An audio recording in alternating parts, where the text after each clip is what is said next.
অনলাইনে ভিডিও তৈরি করি রবি মিডিল স্কুলে। এখনো আমার মা বাবা কনফিউজ যে তারা কি বলবে তাদের ছেলে কি করে।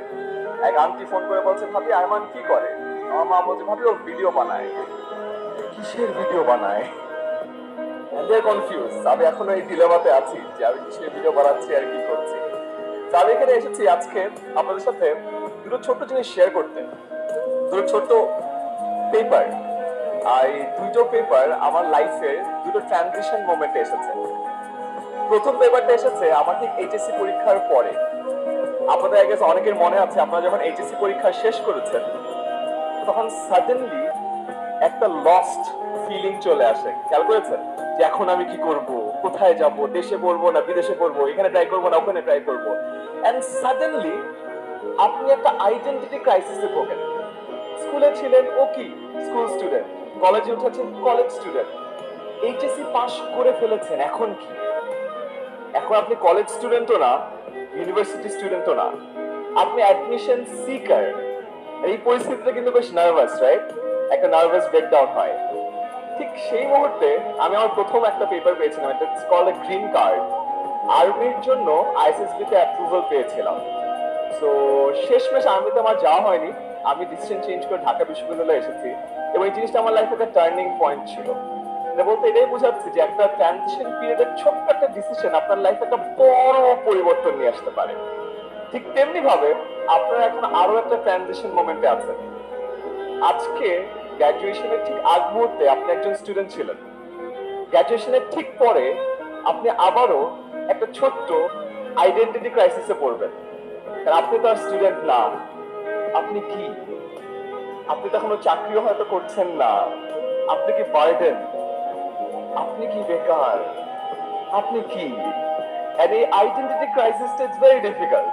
And এই আইডেন্টিটি ক্রাইসিসটার এই মোমেন্টে মানুষ আরো কিছু ডিসিশন নেয়।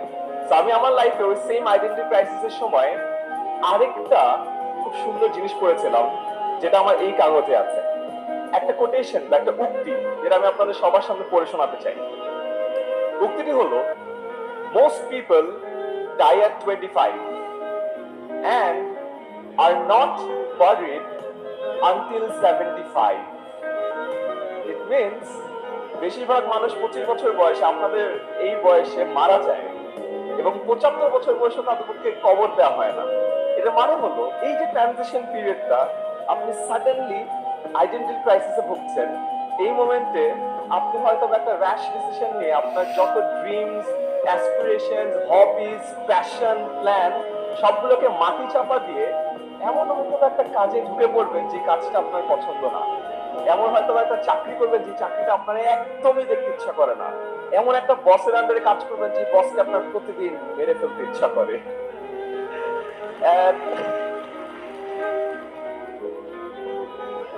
আমি জানি না আমাদের মাননীয় শিক্ষামন্ত্রী কি বলবেন, মেরে ফেলার কথা বলার পর এত তালি পেলাম। এই মোমেন্টে যখন আপনি আপনার ড্রিমস, অ্যাসপিরেশনস, প্ল্যান সবকিছুকে মাটি চাপা দিয়ে ওই কাজটাতে চলে যাচ্ছেন, আপনি কিন্তু আসলে আপনার নিজেকে মেরে ফেলছেন। আপনার সেই স্বপ্নগুলো কিন্তু আর নাই। At the end of the day আপনি 9টা 5টা চাকরি করবেন, ওই একই কাজ করতে করতে করতে করতে 75 বছর বয়সে আসলে আপনাকে মাটি চাপা দেওয়া হবে। কিন্তু যদি আপনি চিন্তা করে দেখেন, আপনি কিন্তু মারা গেছেন এই 25 বছর বয়সেই। সো আপনাদের লাইফের এটা সেকেন্ড ট্রানজিশন মোমেন্ট। এই ট্রানজিশন মোমেন্টটা অনেক ডিফিকাল্ট। এন্ড এই মোমেন্টে আপনাদের একটা আইডেন্টিটি ক্রাইসিস হবে।